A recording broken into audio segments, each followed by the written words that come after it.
जय श्री महाकाल। नमस्कार भाइयों और बहनों, मैं आशा करता हूँ कि आप सभी स्वस्थ होंगे और अपने लक्ष्य की तरफ आगे बढ़ रहे होंगे। इसी कड़ी में आपकी रफ्तार को तेज करने के लिए लेकर आए एक नया टॉपिक, इंडियन ज्योग्राफी पार्ट 2।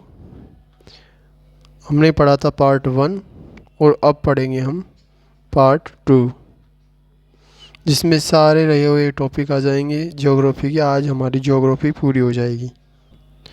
तो शुरुआत करते हैं। चैप्टर का नाम है भारत की कृषि, एग्रीकल्चर ऑफ इंडिया। भारत की कृषि। भारत एक कृषि प्रधान देश है क्योंकि भारत के लगभग 55 से 56% लोग कृषि पर निर्भर है। यहाँ से ज़्यादा कृषि में सकल घरेलू उत्पाद जीडीपी का 17.10 है, मतलब ये 17.10% है। प्रॉब्लम क्या है इसकी? तो प्रॉब्लम है उर्वरता का कम होना, एमएसपी न्यूनतम मूल्य, फसलों सरकार द्वारा मूल्य में पूर्ण निर्धारण, जनसंख्या वृद्धि, मानसून पर निर्भरता। मानसून पर 56% निर्भरता है। सिंचाई पर 44% निर्भरता है कृषि की। सिंचाई में सबसे अधिक 57% नलकूपों द्वारा होती है सिंचाई। सरकार द्वारा कृषि में न्यूनतम अनुदान। भारत की प्रमुख फसलें। रबी फसल ये बुआई जाती है अक्टूबर नवंबर में। तापमान कितना होना चाहिए? 15 से 20 डिग्री सेल्सियस। कटाई मार्च अप्रैल में। तापमान कितना होता है जिस टाइम पर? 25 से 30 डिग्री सेल्सियस। सिंचाई होती है, सिंचाई द्वारा होती है फसल। और इसमें फसल में किस्में, मतलब कौन कौन सी किस्में होती है? तो गेहूं की किस्में होती है, जौ होते हैं, सरसों होती है, चना होते हैं, मटर, आलू। खरीफ की फसल ये बुआई जाती है जून जुलाई में। इस टाइम पर तापमान होता है 30 से 42 डिग्री सेल्सियस। कटाई होती है इसके अक्टूबर नवंबर में, और जिस टाइम पर तापमान होता है 15 से 20 डिग्री सेल्सियस।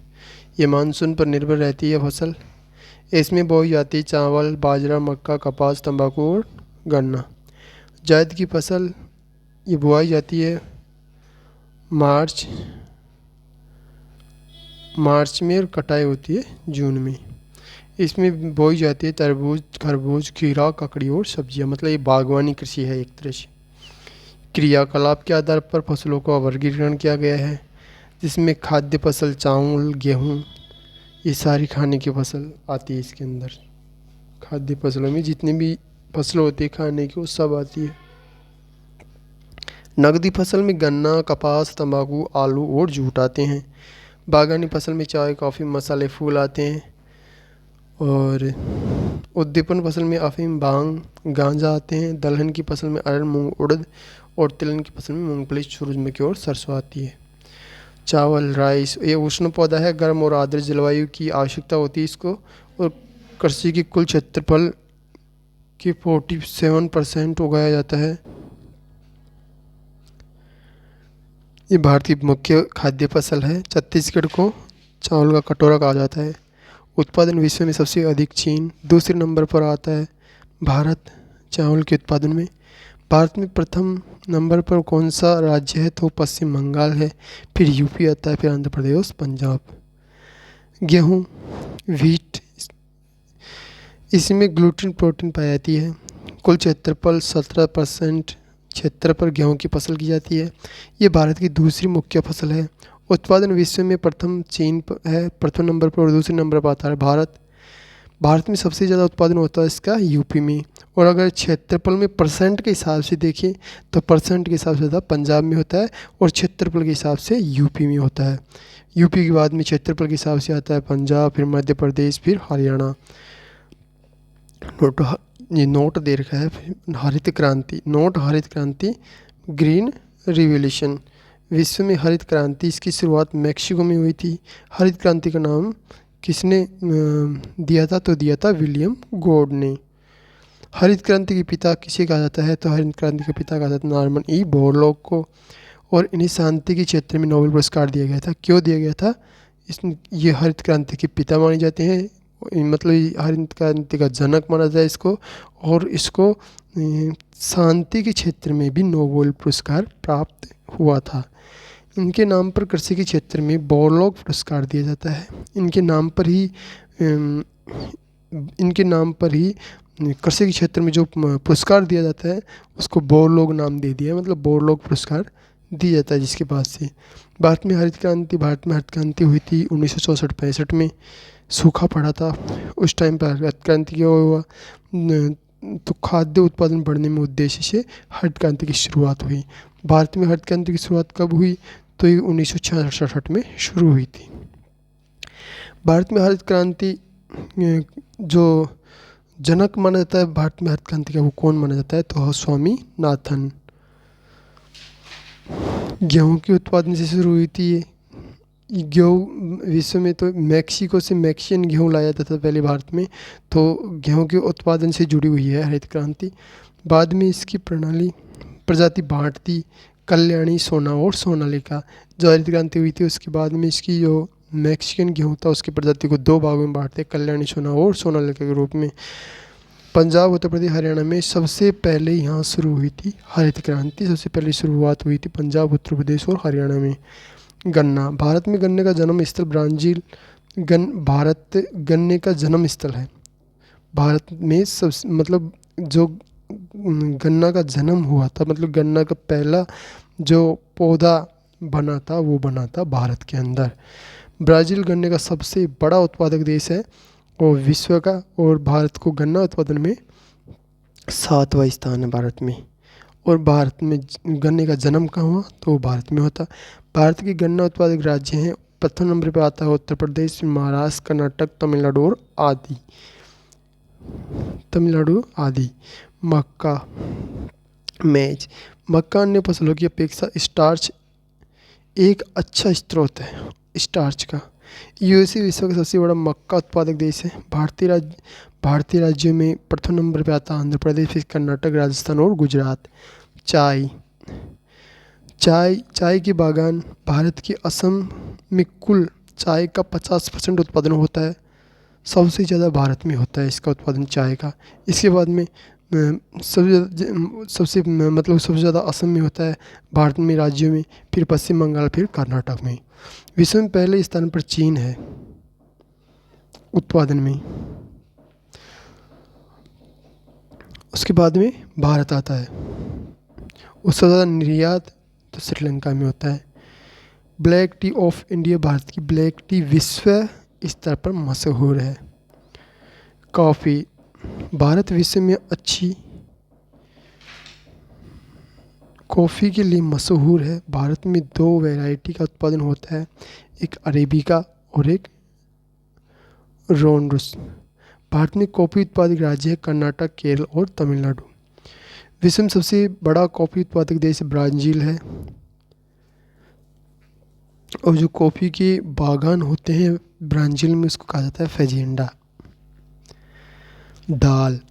भारत विश्व का सबसे बड़ा दाल उत्पादक तथा उपभोक्ता देश है। मध्य प्रदेश फर्स्ट नंबर पे आता है दालों में, फिर महाराष्ट्र, फिर राजस्थान, उत्तर प्रदेश और आंध्र प्रदेश। खर।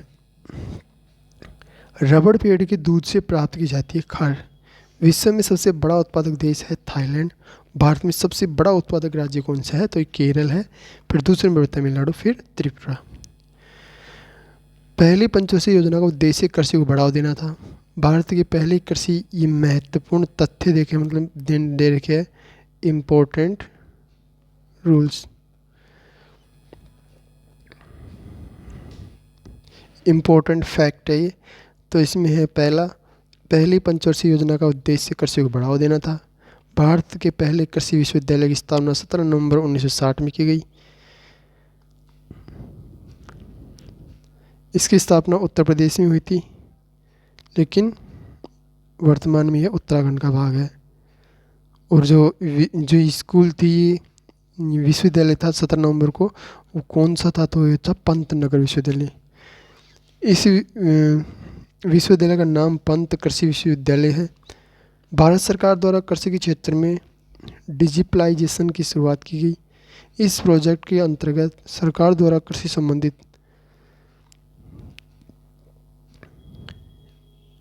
एंडोजॉइड एग्रीकल्चर बनाए गए। शहरी कल्चर नहीं, शेरीकल्चर में रेशम कीट का पालन किया जाता है, रेशम संबंधित है। एपीकल्चर मधुमक्खी संबंधित है। पीसी कल्चर पीसी कल्चर है मछली संबंधित, वीटी कल्चर अंगूर खेती संबंधित, वनमी कल्चर केचुआ पालन से संबंधित, फ्लोरिकल्चर यह है फूलों का उत्पादन से संबंधित, पोवोलॉजी ये फलों का उद्यान ये तथा उत्पादन से संबंधित है, हाइड्रोफोनिक्स ये बिना पानी के पौधे उगाना, मतलब हवा में पौधों का उगाना।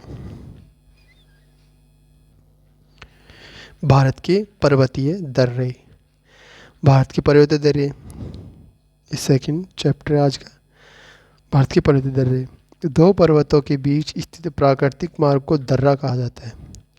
जम्मू कश्मीर के दर्रे, जम्मू कश्मीर में है काराकोरम का दर्रा, यह भारत का सबसे ऊंचा दर्रा है जो भारत को चीन से एक सड़क द्वारा जोड़ता है। यह काराकोरम श्रेणी में स्थित है और काराकोरम दर्रा है इसी में ही पड़ता है कौन सा, हमारा K2 गॉडविन ऑस्टिन, भारत की सबसे ऊंची चोटी।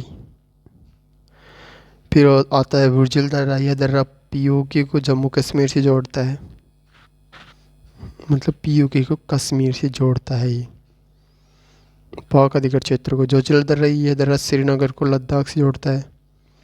यह दर्रा शीत ऋतु में बर्फ़ से ढक जाता है। यहाँ बर्फ़ BRO द्वारा हटाई जाती है, मतलब बॉर्डर रोड ऑर्गेनाइजेशन द्वारा हटाई जाती है। सीमा सड़क संगठन, 1947 में इस दर्रे पाकिस्तान अवैध रूप से अधिकार किया गया था। पाकिस्तान ने भारतीय सैन्य द्वारा ऑपरेशन वेस्टर्न के माध्यम से इस पर पुनः अधिकार कर लिया गया। बनिहाल दर्रा, ये दर्रा जम्मू कश्मीर को श्रीनगर से जोड़ता है।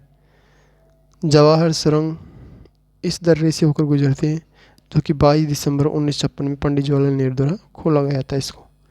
पीर पंजाल दर्रा जम्मू कश्मीर में स्थित है, यह पीर पंजाल श्रेणी का भाग है। इसको मैप द्वारा समझाया गया है पूरे को, दर्रों को। हिमाचल प्रदेश के दर्रे रोहतांग दर्रा, रावी नदी और व्यास नदी का उद्गम होता है यहाँ से। बड़ा लाचा दर्रा हिमाचल प्रदेश की लद्दाख से जोड़ता है हिमाचल प्रदेश को। ये चिनाब, यहाँ से चिनाब नदी निकलती है। सीप किला दर्रा हिमाचल को तिब्बत से जोड़ता है। यहाँ से सतलज नदी का भारत में प्रवेश होता है।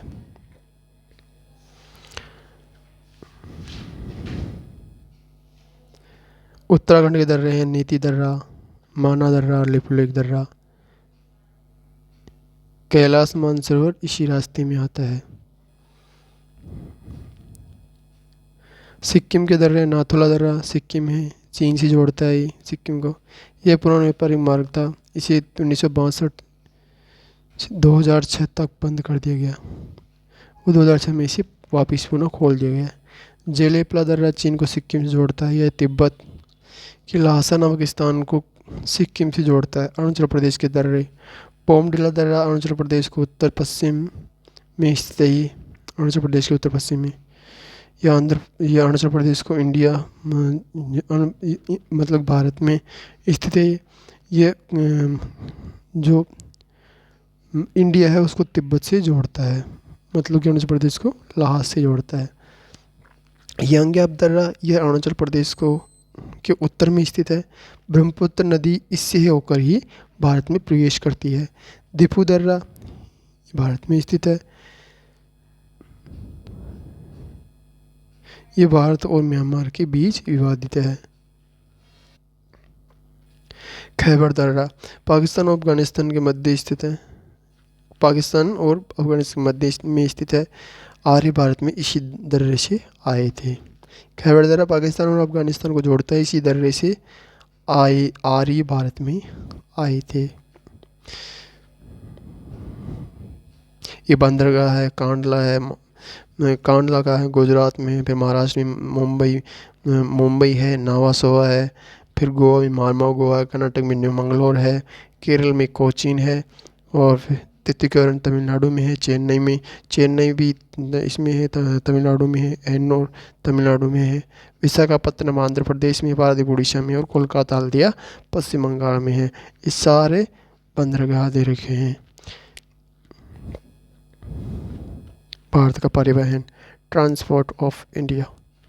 परिवहन मानव अथवा वस्तु की स्थिति में परिवर्तन, वाटर जल द्वारा, जमीन द्वारा और हवा द्वारा। बंदरगाह, एयरपोर्ट, सपोर्ट और एयरपोर्ट। ये नेशनल हाईवे, रेलवे हैं। इनको दो भागों में बांटा गया है। किसको ज़मीन से जुड़े हुए इसको दो भागों में बांटा गया है।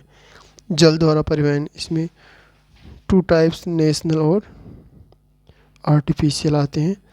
बंदरगाह एक ऐसा स्थान जहाँ से पानी की जहाज़ों का संचालन किया जाता है, बंदरगाह कहलाता है। जैसे कांडला बंदरगाह है, यह गुजरात में स्थित है। यह बंदरगाह भारत विभाजन के पश्चात विकसित किया गया था, क्योंकि कराची बंदरगाह पाकिस्तान की सीमा से में चला गया था 1947 में। यह भारत का व्यापार कर मुक्त बंदरगाह है। व्यापार, ट्रेड, पेट्रोलियम, प्राकृतिक गैस और मशीनरी आयात के लिए इस बंदरगाह को जाना जाता है। मुंबई बंदरगाह है, यह भारत का सबसे बड़ा बंदरगाह है।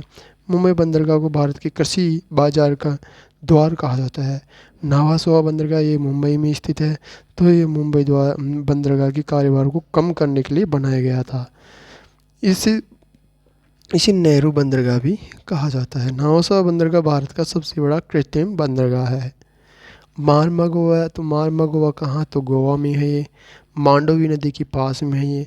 कुद्रेमुख पहाड़ी से निकाले गए खनिज बंदरगाह से इस बंदरगाह से जापान के लिए निर्यात किए जाते हैं। कौन से? कुद्रेमुख से पहाड़ी से जो निकाले गए खनिज है उनका निर्यात किया जाता है ये मारमा गोवा बंदरगाह से। लोएस के उत्पादन में भारत की 4th रैंक है, चौथी रैंक है, मतलब चौथा स्थान है। न्यू मंगलोर बंदरगाह, ये बंदरगाह कर्नाटक में स्थित है। इस बंदरगाह में पेट्रोलियम, फूड और क्रूड ऑयल है, उर्वरक, अमोनिया का आयात किया जाता है। निर्यात नारियल का किया जाता है। निर्यात मतलब यहाँ से भेजा जाता है, लोहेस को भेजा जाता है और चमड़े के प्रोडक्ट को भेजा जाता है, मतलब चमड़े के उत्पादों को भेजा जाता है। कोचीन बंदरगाह, यह बंदरगाह केरल के वेलिंगटन द्वीप पर स्थित है। यह बंदरगाह NH-47 और NH-17 के द्वारा केरल से जुड़ा हुआ है। निर्यात चाय, कॉफ़ी, मसाले, आयात होता है उर्वरक का, इंजीनियरिंग वस्तु होती है उनका, और चमड़े की वस्तु होगा। पूर्वी घाट के बंदरगाह है। पूर्वी घाट के बंदरगाह है 8 बंदरगाह, जिसमें पहला है कलकत्ता बंदरगाह, और जो अभी पड़े थे वो थे पश्चिमी घाट के बंदरगाह है। यह बंदरगाह हुगली नदी के तट पर तथा बंगाल की खाड़ी से 128 किलोमीटर की दूरी पर स्थित है। यह बंदरगाह भारत का सबसे बड़ा बंदरगाह है एवं पूर्वी घाट का दूसरा सबसे बड़ा बंदरगाह, भारत का दूसरा सबसे बड़ा बंदरगाह एवं पूर्वी घाट का सबसे बड़ा बंदरगाह है, जो अंग्रेजों ने विकसित किया था। यह बंदरगाह जूट व्यापार के लिए प्रसिद्ध है। और जूट की में प्रथम स्थान पर कौन सा है, तो पश्चिम बंगाल आता है। जूट उत्पादन में भारत का प्रथम स्थान है। निर्यात चाय निर्यात किया जाता है यहाँ से। इस बंदरगाह से कौन सी वस्तुओं को निर्यात किया जाता है, तो किया जाता है चाय, कोयला, चमड़ा और जूट का। और आयात मतलब वस्तुएं मंगाई जाती हैं, तो कच्चा तेल मंगाया जाता है, पेपर, उर्वरक और सीमेंट, रासायनिक वस्तुएं, पदार्थ आदि। हल्दिया बंदरगाह है, कोलकाता बंदरगाह का कारोबार कम करने के लिए विकसित किया गया है। जिस प्रकार मुंबई का जो बंदरगाह है उसके कारोबार को कम कर लेकिन नावासोवा का निर्माण किया गया था, उसी प्रकार जो कलकत्ता बंदरगाह उसका जो कार्यभार है उसको कम करने के लिए हल्दिया बंदरगाह का निर्माण किया गया। पारादीप ये उड़ीसा में स्थित है, महानदी और बंगाल खाड़ी के संगम पर स्थित है। यह एक प्राकृतिक बंदरगाह है लेकिन कृत्रिम हार्बर पर स्थित है। जहाज रोकने के लिए इसको बनाया गया है। इस बंदरगाह के द्वारा जापान के लिए उड़ीसा के लौह अयस्क का निर्यात किया जाता है। विशाखापत्तनम बंदरगाह, यह बंदरगाह आंध्र प्रदेश में स्थित है और ये भारत का सबसे गहरा बंदरगाह है। यह बंदरगाह उर्वरक, तंबाकू, पेपर और मशीनरी के लिए फेमस है। एन्नोर बंदरगाह, एन्नोर कहाँ है, चेन्नई में है। तो यह बंदरगाह चेन्नई की बंदरगाह से 24 किलोमीटर की दूरी पर स्थित है और यह कोरोमंडल तटीय मैदान का हिस्सा है। चेन्नई बंदरगाह है, तो यह बंदरगाह भारत का दूसरा सबसे बड़ा कृत्रिम बंदरगाह है। यह श्रीलंका से व्यापार को निर्यात करता है और यह तंबाकू, कॉफ़ी, चाय, मसाले आदि के व्यापार के लिए प्रसिद्ध है। तूतीकोरन बंदरगाह, यह बंदरगाह तमिलनाडु में स्थित है। इसका निर्माण श्रीलंका से होने वाले व्यापार को पूरा करने के लिए किया गया है, लेकिन इसका नाम बदलकर चिदम्बरनार कर दिया गया है। चिदम्बर नाम कर दिया गया है इसका। और यह एकमात्र ऐसा बंदरगाह है जो US मतलब अमेरिका, संयुक्त राज्य अमेरिका से साप्ताहिक कंटेनर सुविधा उपलब्ध कराता है। यह मन्नार खाड़ी में स्थित है। भारतीय रेलवे 1853 शुरुआत हुई थी। पहली ट्रेन मुंबई से ठाणे के बीच में चली 34 किलोमीटर की दूरी पर 34 किलोमीटर की दूरी के लिए। और मेन मकसद का इसका क्या था, कम कम समय में ज़्यादा व्यापार करना इसका मेन मकसद था। किसके समय चलती, अंग्रेजों के समय चलती। और इस टाइम पर जो गवर्नर कौन था, तो डलहौजी था। और 1950 में इसे भारत ने अधिग्रहण कर लिया। 1925 में भारत और एशिया की पहली बिजली वाली ट्रेन चली थी मुंबई और हावड़ा के मध्य। ये 16 किलोमीटर की दूरी में चली थी। आज भारत में कुल ट्रेन का 49% इलेक्ट्रॉनिक ट्रेन है। रेलवे लाइन्स चौड़ाई, नैरो गेज की ट्रेन जो लाइन्स होती है उसमें 7.762 मीटर की चौड़ाई होती है। मीटर गेज में 1 मीटर की चौड़ाई होती है।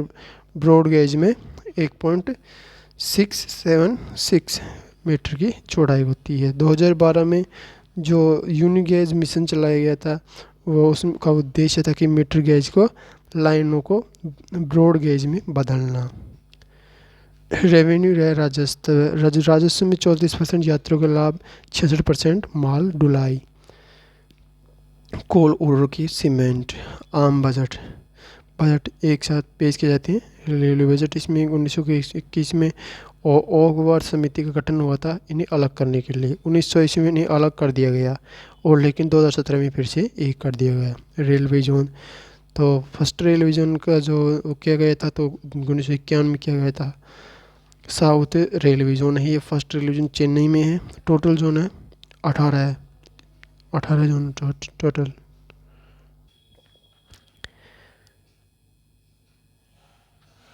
कलकत्ता जोन मेट्रो का मुख्यालय है।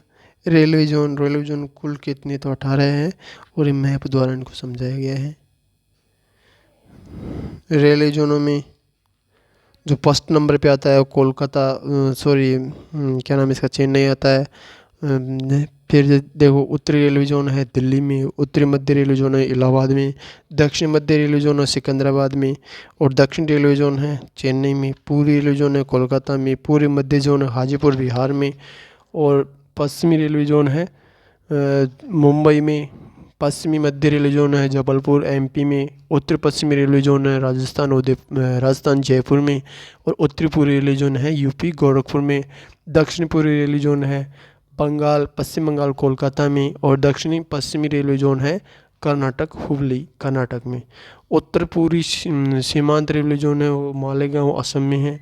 मध्य रेलवे जोन है वो मुंबई महाराष्ट्र में है, और पूर्वी तटवर्ती रेलवे जोन है वो भुवनेश्वर उड़ीसा में है। फिर 16 नंबर पे आता है दक्षिणी पूर्वी मध्य रेलवे जोन, ये बिलासपुर छत्तीसगढ़ में है। फिर मेट्रो रेलवे जोन है 17वां, वो है पश्चिम बंगाल कोलकाता में। तो दक्षिणी तटीय रेलवे जोन है वो 18वां, लास्ट का एंड का जो रेलवे जोन है वो है विशाखापत्तनम आंध्र प्रदेश में।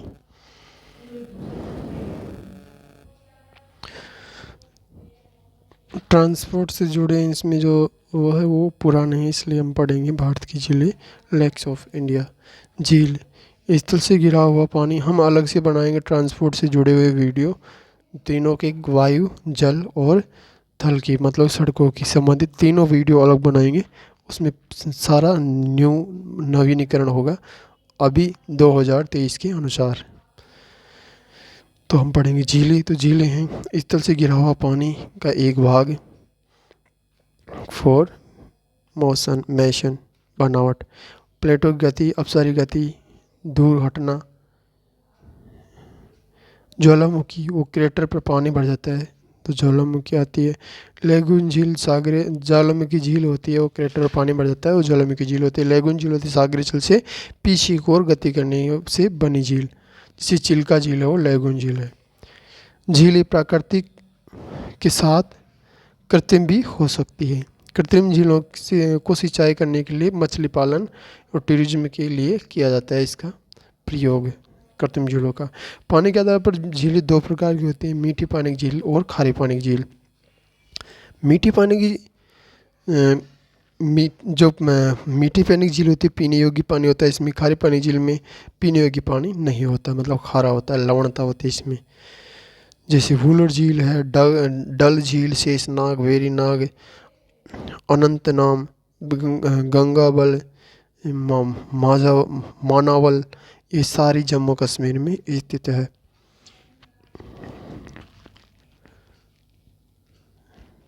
चंडीगढ़ में कौन सा है?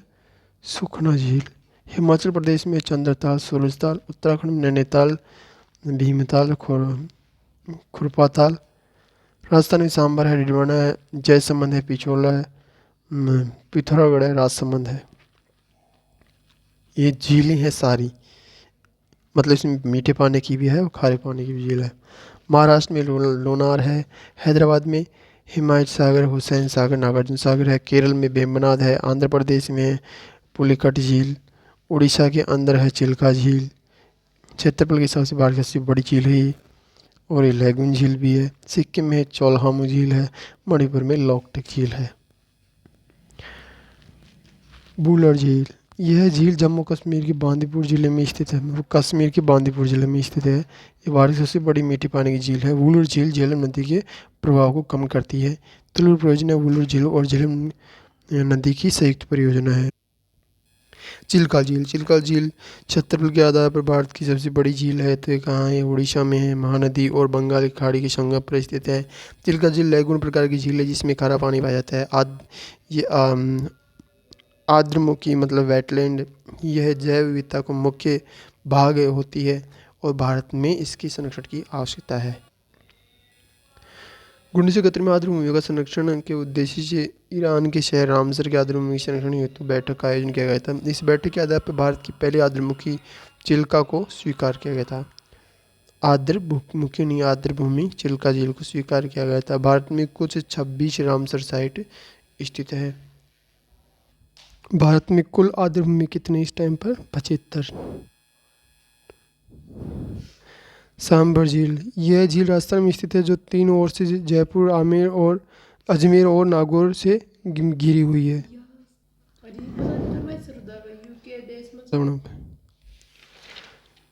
सांबर झील, यह झील राजस्थान में स्थित है जो तीनों ओर से जयपुर, अजमेर और नागौर से घिरी हुई है। यह झील भारत की कुल 9% तथा राजस्थान के 90% लवण का उत्पादन करती है। यह भारत की सबसे बड़ी खारे पानी की झील है। यह रामसर आर्द्रभूमि की सूची में 1990 में अंकित की थी इसको। राजस्थान में कितनी आर्द्रभूमियाँ हैं? तो 2 है। तो राजस्थान में कौन? एक तो सांबर, ये सांबर झील है, और दूसरा केवलादेव है, घाना पक्षीवार भरतपुर में ही है। वेम्बनाड, यह भारत की सबसे लंबी झील है, 96 किलोमीटर है इसकी लंबाई, जो केरल में स्थित है। वेलिंगटन द्वीप इस झील का हिस्सा है। इस झील पर नेहरू ट्रॉफी नाम से नावों की रेस कराई जाती है। इसकी निकटतम नदी कौन सी है? तो पेरियार नदी है। लोकटक झील, यह झील मणिपुर में मोरंग जिले में स्थित है। इस झील में पिंगडीज पाई जाती हैं जिस पर क्यूडिलो लेमेंजो नामक नेशनल पार्क स्थित है। यह विश्व का एकमात्र तैरता हुआ पार्क है। यह उत्तर पूर्वी भारत की मीठे पानी की झील है जिसका प्रयोग सिंचाई तथा पीने के लिए किया जाता है। फिर गोविंद वल्लभ पंत सागर है, यह भारत की सबसे बड़ी कृत्रिम झील है, मतलब आर्टिफिशियल है, मतलब कृत्रिम झील। यह रिहंद बांध पर उत्तर प्रदेश के सोमनाथ जिले में स्थित है। विश्व की सबसे बड़ी मीठे पानी की झील है सुपीरियर झील है। विश्व में सबसे बड़ी जो झील कैस्पियन सागर है, यह रूस में स्थित है। विश्व में सबसे बड़ी गहरी झील है वो बैकाल झील है, एशिया में स्थित है। और विश्व की सबसे ज़्यादा खारे पानी की झील है वो वॉन झील है, टर्की में है। और मृत सागर झील है वो जॉर्डन में है। पैगोंग झील लद्दाख में स्थित है जिसका 40% भाग लद्दाख में तथा 60% भाग चीन में स्थित है। भारत में खनिज, minor of India, minerals of India, Bharat के खनिज। लौह अयस्क, भारत चौथे स्थान उत्पादन में चौथे स्थान पर आता है, निर्यात करता है जापान को। सबसे अधिक उत्पादन चाइना में होता है। सबसे अधिक मैग्नेटिक, भारत में सबसे अधिक उत्पादन होता है।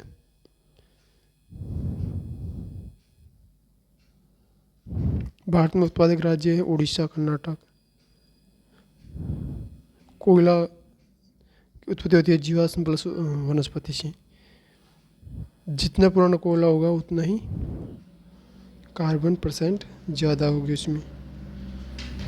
कोयला होता है, पीट होता है, लिग्नाइट होता है, बिटुमिन्स होता है और एंथ्रासाइट होता है। एंथ्रासाइट जो कोयला होता है वो सबसे शुद्ध कोयला माना जाता है। इसमें जो कोयले की मात्रा होती, वो कार्बन की मात्रा होती है 85 से 95%।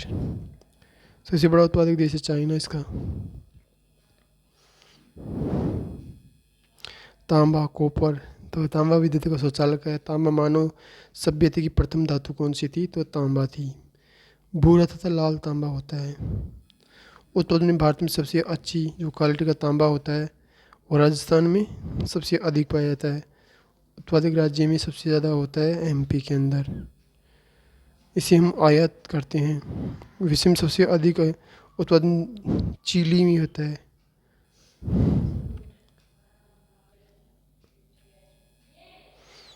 सोना, तो सोना जो होता है वो आग्नेय और आसादी चट्टानों की दरारों में पाया जाता है। सोना सबसे अधिक लचीली धातु है सोना। भारत में कुल उत्पादन 98% कर्नाटक से होता है।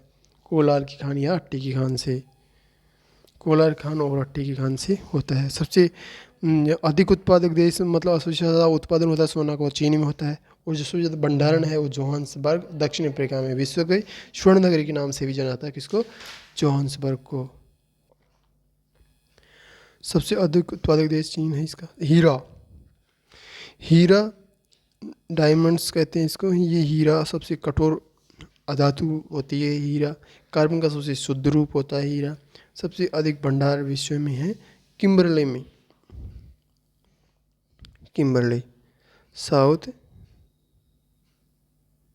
अफ्रीका में होता है। इसे विश्व की हीरो की नगरी भी कहते हैं।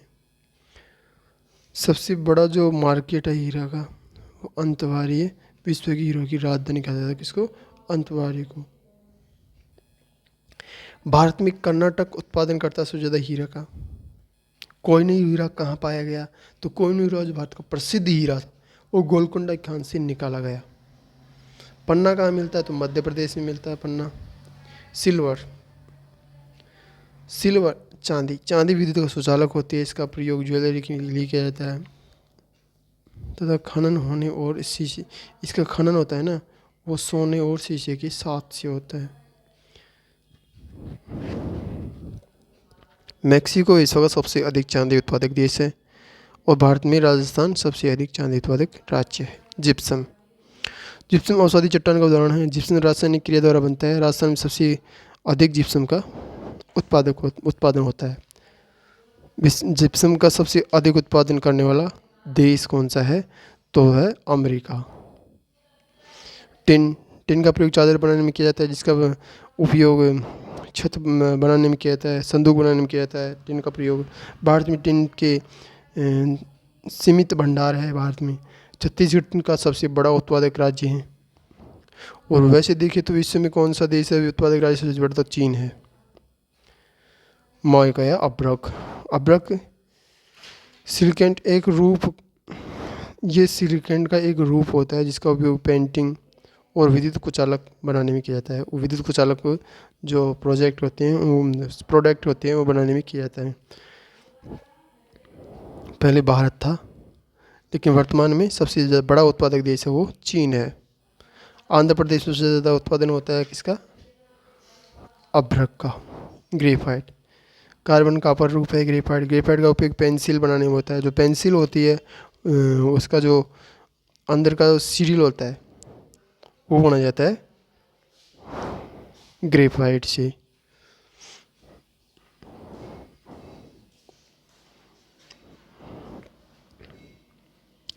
जम्मू कश्मीर भारत में सबसे अधिक ग्रेफाइट उत्पादक राज्य है। विश्व में सबसे अधिक चीन में होता है इसका उत्पादक। पेट्रोलियम में 1867 में माकूम असम में खोजा गया था सबसे पहले पेट्रोल। 1890 में डिगबोई असम में खोजा गया। उत्पादक राज्य डिगबोई, नाहरकाटी या सुरमा घाटी ये असम की हैं। गुजरात में खंभात, खाड़ी, कालोल और अंकलेश्वर। महाराष्ट्र के हैं मुंबई से 176 किलोमीटर दूर है। अरब सागर में खोजा गया है। 1976 में खोजा गया।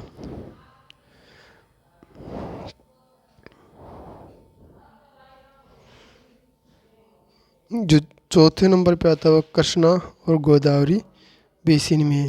ये आंध्र प्रदेश के तट से 8 किलोमीटर की दूरी पर स्थित है, बंगाल की खाड़ी में स्थित है ये। जो रिफाइनरी होती है तो पेट्रोल को शोधन किया जाता है, यहाँ पेट्रोल की शुद्धता मतलब पेट्रोल को शुद्ध किया जाता है। सबसे पहले रिफाइनरी 1893 में डिगबोई बनी।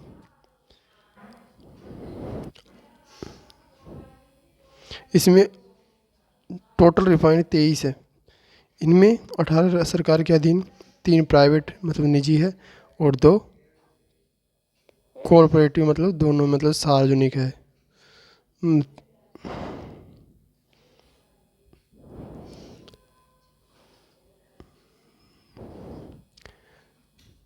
23 जो रिफाइनरी उड़ीसा में पारादीप में स्थित है। असम में सबसे ज़्यादा रिफाइनरी है। जो पेट्रोलियम उत्पादन हो उनको मैप द्वारा समझाया गया है रिफाइनरी को।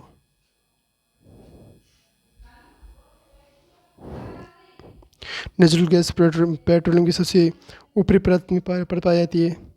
नेचुरल गैस होती है वो मतलब प्राकृतिक गैस।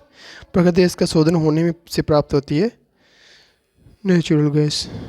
एलपीजी गैस की सिलेंडर में रिसाव को महसूस करने के लिए कौन सा जो पदार्थ मिलाया जाता है वो मिलाया जाता है मिथाइल मार्केप्टन। मीथेन प्राकृतिक गैस का एक मुख्य घटक है। मीथेन प्राकृतिक गैस का एक मुख्य घटक है। कैलेथ्रेट महासागरों में 21 सेंटीमीटर की गहराई पर चट्टानों के बीच में पाया जाने वाला मीथेन है।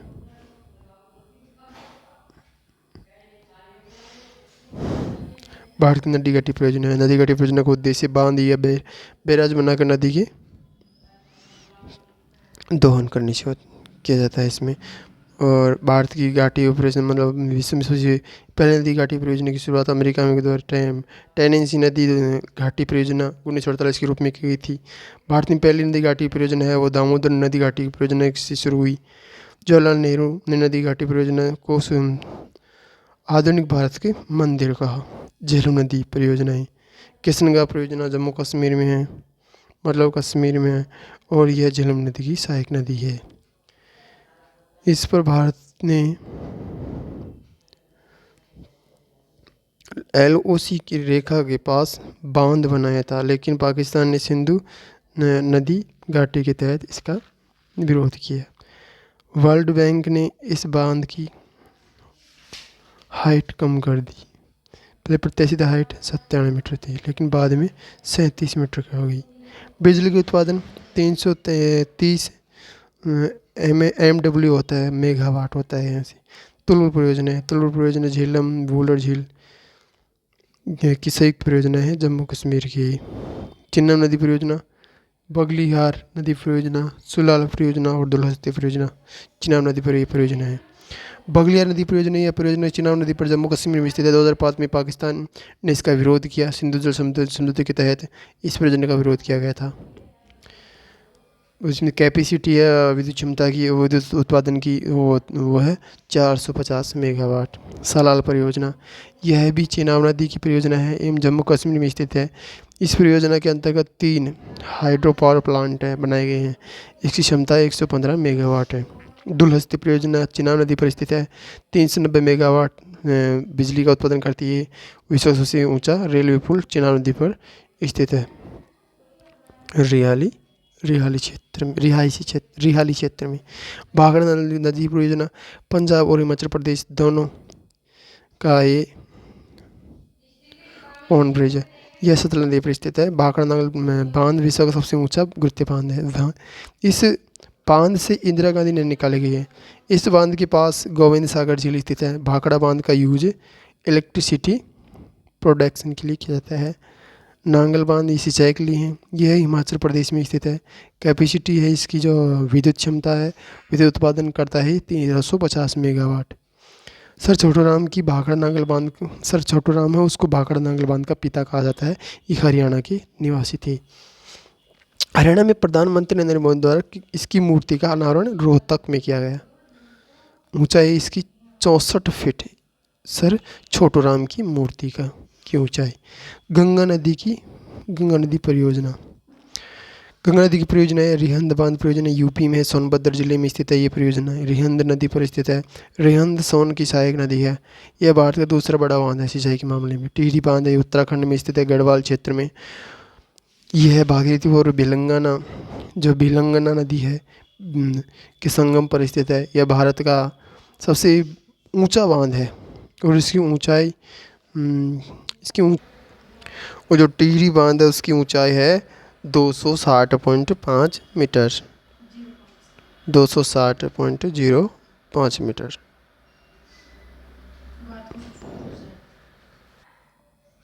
फरक्का बैराज, फरक्का बैराज ये गंगा नदी पर पश्चिम बंगाल में स्थित है। बनने का उद्देश्य क्या था? तो इसका बनाने का उद्देश्य था हुगली नदी में पानी के स्तर को बढ़ाने के लिए, क्योंकि कलकत्ता बंदरगाह से व्यापार सुचारू रूप से करने के लिए किया गया था। इसको बनाया गया था। चंबल नदी परियोजना, चंबल नदी नालीदार अपरदन के लिए जानी जाती है। चंबल नदी को, इस परियोजना का उद्देश्य नालीदार अपरदन को कम करना है, घड़ेल का संरक्षण करना है। बाग, गांधी सागर मध्य प्रदेश में, राणा प्रताप सागर राजस्थान में। बांध है इसके, सॉरी बाग नहीं बांध है ये, बांध है, 2 बांध है। गांधी सागर ये प्रसिद्ध है, गांधी सागर मध्य प्रदेश में, राणा प्रताप सागर राजस्थान में। इन दोनों से विद्युत का उत्पादन किया जाता है। कोसी परियोजना, कोसी नदी परियोजना भारत की और नेपाल की संयुक्त परियोजना है। 2012 में पूरी हो चुकी है। इस परियोजना का उद्देश्य बिहार में बाढ़ प्रभाव को कम करना था। सबसे बड़ा सरदार सरोवर बांध है।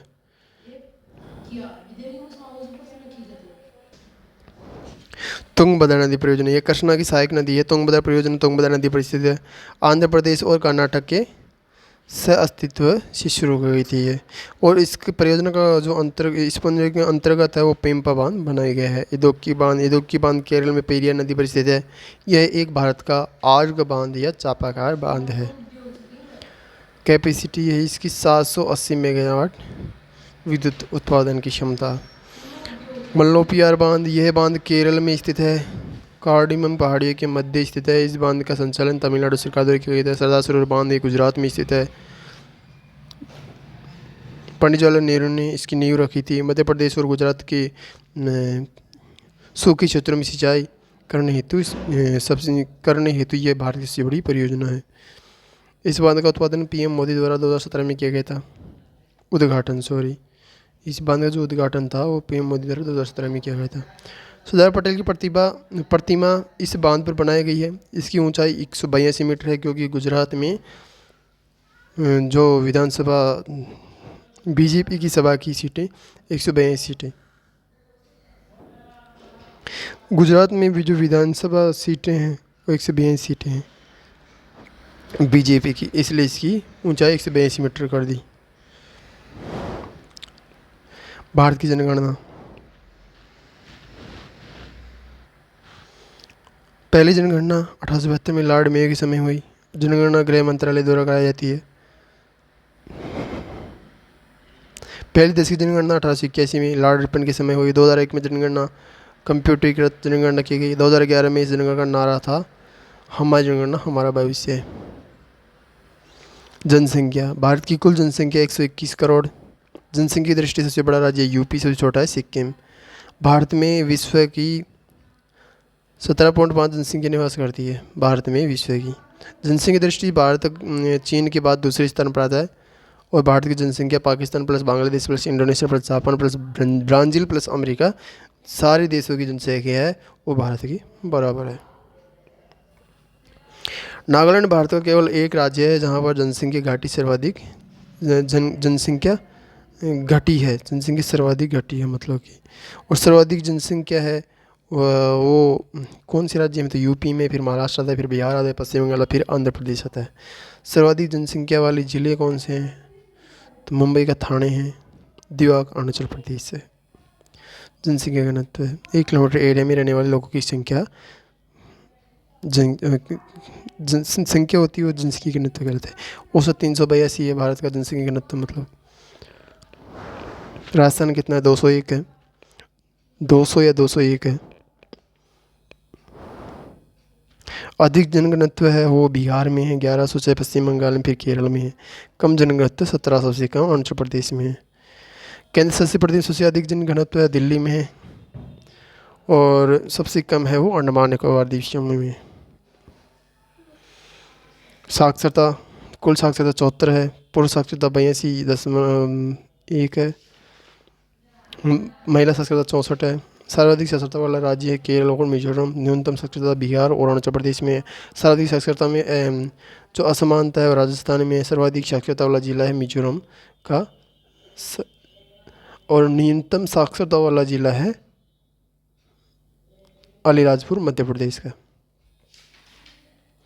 केंद्र शासित प्रदेशों में सर्वाधिक साक्षरता लक्षद्वीप में है। न्यूनतम साक्षरता दादर एवं नागर हवेली में है। सर्वाधिक साक्षरता वाला धर्म है ईसाई क्रिश्चियन। सर्वाधिक कम साक्षरता वाला धर्म है वो मुस्लिम धर्म है। लिंगानुपात भारत का है 943 प्रति 1000 पुरुषों पर। सबसे अधिक लिंगानुपात वाला राज्य है केरल 1084। सबसे कम है वो हरियाणा में 873।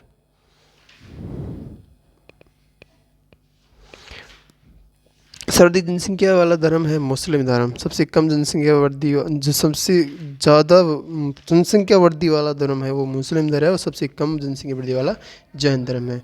सन 1911 से 1921 तक मृत्यु दर अधिक एवं जन्म दर कम रही, जिसे ग्रेट डिवाइडिंग वर्ष कहा गया। सन 1955 में जन्म दर अधिक मृत्यु दर कम, इसलिए इसे शॉर्ट डिवाइडिंग ईयर कहा गया, लघु विभाजन वर्ष। औसत वृद्धि दर 17.6 2001 का 17.6 वृद्धि 2011 में।